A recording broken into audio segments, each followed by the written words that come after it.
तो जनाब एक बार फिर पूरी दुनिया की नजरें आकर ठहर गई हैं बहराए जनूबी चीन पर। ये वो इलाका है जो दुनिया की सबसे मसरूफ और शायद सबसे ज्यादा मुतनाज़ा आबी गुजरगाहों में से एक है। और इस सारी कशीदगी के बीच में ना एक नया सवाल सर उठा रहा है कि क्या एक नए हथियार की एंट्री इस सूरत हाल को और बिगाड़ देगी। चलें इसी मामले की तह तक पहुंचते हैं। अच्छा, तो सबसे पहले ये देखते हैं कि आखिर ये सारी हलचल मची क्यों है। असल में फिलिपाइन अपने साहिली दिफा में एक बहुत बड़े, एक कह लें कि गेम चेंजिंग तब्दीली ला रहा है। देखें, ये कोई छोटा मोटा अपग्रेड नहीं है। फिलीपींस ने अपने साहिलों पर जदीद तरीन मिसाइल लॉन्चेस लगा दिए हैं और हम बात कर रहे हैं खास तौर पर ब्रह्मोस सुपरसोनिक मिसाइलों की। ये दुनिया के तेज तरीन मिसाइलों में से हैं। समझें कि ये एक ऐसा कदम है जो इस पूरे खित्ते में ताकत का तवाजुन बिल्कुल ड्रामेटिक तौर पर बदल सकता है। तो सवाल ये है कि भाई ये मिसाइल इतने खास क्यों हैं? जैसा कि यहां नजर आ रहा है, इसकी कई वजूहात हैं।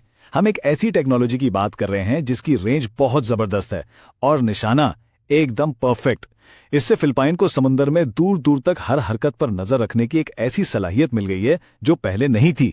और सबसे बड़ी बात, ये अमेरिका के साथ जो उनका दिफाई ताउन बढ़ रहा है ना, ये उसी का एक ठोस सबूत है। लेकिन ठहरें, ये कहानी सिर्फ फिलीपीन और उसके नए मिसाइलों की नहीं है। इस समुंदर की अहमियत वो आलमी सतह पर है। चलें जरा ये समझते हैं कि इस एक आबी गुजरगाह पर आखिर इतना कुछ दांव पर लगा क्यों है। सबसे बड़ी वजह सीधी सी बात है, पैसा और तिजारत। हर साल तकरीबन $3.37 ट्रिलियन, जी हां ट्रिलियन, इतनी मालियत का आलमी तिजारती सामान इन्हीं पानियों से गुजरता है। ये दुनिया की कुल बहरी तिजारत का तकरीबन 1/3 है। अब सोचें, यहां जरा सी भी गड़बड़ पूरी आलमी मुईशत को हिलाकर रख सकती है। लेकिन जैसा कि ये चार्ट बता रहा है, मामला सिर्फ तिजारती रास्तों का नहीं है। अरे ये समुंदर तो तवन्नाई के खजानों यानी तेल और गैस से भरा पड़ा है। फिर ये करोड़ों लोगों के पेट भरने का जरिया भी है, क्योंकि यहां मछली के बहुत बड़े जखायर हैं। और इन सब के ऊपर यहां कई मुल्कों के बीच इलाकाई मुल्कियत के ऐसे पेचीदा दावे हैं जो आपस में टकराते हैं। और इस पेचीदा जाल में कई खिलाड़ी हैं: चीन, फिलीपींस, वियतनाम, मलेशिया और ब्रुनाई। ये सब के सब छोटे बड़े जजीरों, चट्टानों और पानियों पर अपनी मलकियत का दावा करते हैं। और ये दावे कोई आज की बात नहीं, कई दहाइयों से कशीदगी की वजह बने हुए हैं। तो इसी पेचीदा माहौल में एक खिलाड़ी यानी फिलिपाइन ने एक बड़ा कदम उठा लिया है। अब असल सवाल ये बनता है कि मनीला ने अपनी पूरी हिकमत अमली में ये तब्दीली आखिर इसी वक्त क्यों की। मनीला के जाविये से देखें तो समंदर में टेंशन अब खतरनाक हद तक पहुंच गई हैं। वो बताते हैं कि उनके जो रोजमर्रा के सप्लाई मिशंस होते हैं, इनमें बार बार रुकावटें डाली जा रही हैं। जरा सोचें, चीनी जहाज खतरनाक हद तक करीब आकर रास्ता ब्लॉक कर रहे हैं या फिर उन पर ताकतवर वाटर कैनन से हमला हो रहा है। और ये सब हो रहा है सेकेंड थॉमस शोल जैसे अहम पॉइंट्स के करीब, जहां एक पुराने बहरी जहाज पर फिलिपाइनी फौजी मौजूद हैं। इन्हीं वाकयात ने फिलिपाइन को मजबूर कर दिया कि वो अपनी पूरी दिफाई सोच ही बदल डाले। कई दहाइयों तक उनकी फौज का सारा फोकस मुल्क के अंदरूनी मसलों जैसे बगावतों पर था। लेकिन अब, जैसा कि स्लाइड पर साफ नजर आ रहा है, उनका ध्यान अंदर से हटकर बाहर समंदर की तरफ चला गया है। अब उनकी पहली तरजीह है समंदरी दिफा, अपने समंदरी इलाकों की हिफाजत और उन अहम तिजारती रास्तों को बचाना जो उनकी मईशत के लिए शहरक की हैसियत रखते हैं। और अपने इस मौक़िफ़ को मजबूत करने के लिए ना फिलिपाइन एक बहुत बड़ी कानूनी जीत का हवाला देता है। ये है 2016 का हेग ट्रिब्यूनल का फैसला। इस बैनुल-अक़वामी अदालत ने एक तारीखी रोलिंग दी और साफ साफ कह दिया कि बैनुल-अक़वामी कानून के तहत चीन के जो बड़े बड़े तारीखी दावे हैं ना, इनकी कोई कानूनी बुनियाद ही नहीं है। ये फिलिपाइन के लिए तो एक बहुत बड़ी जीत थी, लेकिन यहाँ एक ट्विस्ट है। चीन ने इस फैसले को शुरू से ही माना ही नहीं, बल्कि उसे गैर कानूनी करार देकर रद्द कर दिया। और इस पूरी नई हिकमत अमली का निचोड़ आपको फिलिपीन के सदर फर्डिनेंड मार्कोस जूनियर के अल्फाज में मिलता है। मुल्क की खुदमुख्तारी और समुद्री हकूक का तहफ़्फ़ुज़ हमारी कौमी तरजीह है। अब ये एक बहुत वाज़ेह पैगाम है, लेकिन ये एक ऐसा पैगाम भी है जो खित्ते की दूसरी बड़ी ताकत से सीधे टकराव का रास्ता दिखाता है। अच्छा, अब जरा सिक्के का दूसरा रुख भी देख लेते हैं।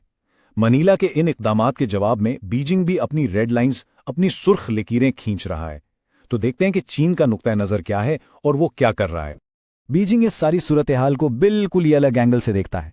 उनके ख्याल में फिलिपाइन के ये कदम दिफाई नहीं बल्कि उकसाने वाले हैं। उनका कहना है कि भाई इस तरह की फौजी तैनातियों से तो सिर्फ एक खतरनाक स्ट्रेटेजिक मुकाबला बढ़ेगा और एक पहले से ही टेंशन वाले इलाके में आप आग पर तेल डाल रहे हैं। اور چین کا جواب صرف باتوں تک نہیں ہے. جیسا کہ یہ ٹائم لائن دکھا رہی ہے، پچھلی ایک دہائی میں انہوں نے اپنی موجودگی کو بہت زیادہ بڑھایا ہے. جو چیزیں کبھی پانی کے اندر صرف چٹانیں تھیں، انہیں باقاعدہ طور پر مضبوط فوجی اڈوں میں بدل دیا گیا ہے، جن پر ایئر سٹرپس بھی ہیں اور جدید ریڈار بھی. اور آج چینی کوسٹ گارڈ اور ان کی وہ مشہور میریٹائم ملیشیا یعنی سویلین نظر آنے والے بحری جہاز ان پانیوں پر چھائے ہوئے ہیں اور ہر روز اپنی طاقت کا احساس دلاتے ہیں. ان تمام اقدامات کے باوجود بیجنگ کا سرکاری موقف ایک ہی ہے، اور وہ اس پر قائم ہے کہ ان کے سارے اقدامات قانونی ہیں اور ان کا مقصد صرف اپنے خود مختار علاقے کی حفاظت کرنا ہے، جیسا کہ وہ اسے سمجھتے ہیں. لیکن یہ لڑائی صرف دو ملکوں کے بیچ نہیں ہے، اور یہی بات اس معاملے کو اور بھی پیچیدہ بنا دیتی ہے. اب آتے ہیں اس کہانی کی ایک اور اہم تہہ کی طرف، اور وہ ہے اتحادوں کا جال، کیونکہ یہ کھیل صرف منیلا اور بیجنگ کے بیچ نہیں کھیلا جا رہا. اس جال کے بالکل مرکز میں ہے امریکہ اور فلپائنز کا گہرا ہوتا ہوا اتحاد. دیکھیں، ان کا دفاعی معاہدہ تو کئی دہائیوں پرانا ہے، لیکن پچھلے کچھ سالوں میں یہ بہت زیادہ ایکٹیو ہو گیا ہے. ہم بالاکتان جیسی بڑی بڑی مشترکہ فوجی مشقیں دیکھ رہے ہیں. امریکہ کو فلپائن کے اہم فوجی اڈوں تک پہلے سے زیادہ رسائی مل رہی ہے، اور اب یہ جدید میسائل سسٹم یہ تو اس پارٹنرشپ کو ایک بالکل نئی ٹھوس فوجی حقیقت بنا رہے ہیں. اور ایسا بھی نہیں ہے کہ منیلا نے اپنی ساری امیدیں صرف واشنگٹن سے جوڑ رکھی ہیں. وہ بہت تیزی سے دوسرے پارٹنرز کے ساتھ بھی تعلقات مضبوط کر رہا ہے، جیسے جاپان اور آسٹریلیا، جن کی خود اس خطے میں اپنی ٹینشنز ہیں. اور تو اور فرانس اور برطانیہ جیسے یورپی ممالک بھی اس میں دلچسپی لے رہے ہیں. تو یہ ایک طرح سے ہم خیال ملکوں کا ایک بڑا گروپ بنتا جا رہا ہے. تو یہ ساری باتیں ہمیں ایک بنیادی سوال پر لا کر کھڑا کر دیتی ہیں. کیا یہ اقدامات واقعی کسی جنگ کو روکنے کے لیے ہیں، یا یہ انجانے میں حالات کو مزید بگاڑ رہے ہیں؟ یہ طاقت کا ایک بہت ہی نازک توازن ہے، اور اس میں غلطی کی گنجائش بہت کم ہے. آخر میں بات آ کر اس ایک نقطے پر رکتی ہے. ایک ہی میزائل لانچر کو دو بالکل مختلف نظروں سے دیکھا جا رہا ہے. منیلا کے لیے یہ اپنا دفاع ہے، اپنی خود مختاری بچانے اور کسی بھی حملے کو روکنے کا ایک طریقہ. لیکن بیجنگ کے لیے یہی چیز اشتعال انگیزی ہے، ایک ایسا قدم جو خطرناک مقابلے کو ہوا دے گا اور پورے خطے کو غیر مستحکم کر دے گا. یعنی ایک کا دفاع دوسرے کے لیے خطرہ ہے. اور یہ سب کچھ ہمیں ایک آخری اور سب سے بڑے سوال کے ساتھ چھوڑ جاتا ہے. اس خطے میں جہاں طاقتیں بڑھ رہی ہیں اور ارادے ٹکرا رہے ہیں، کیا امن قائم رہ پائے گا؟ پوری دنیا کی نظریں لگی ہوئی ہیں، کیونکہ یاد رکھیں، اس سمندر سے اٹھنے والی لہریں صرف اسی خطے تک محدود نہیں رہیں گی، یہ پوری دنیا میں محسوس کی جائیں گی.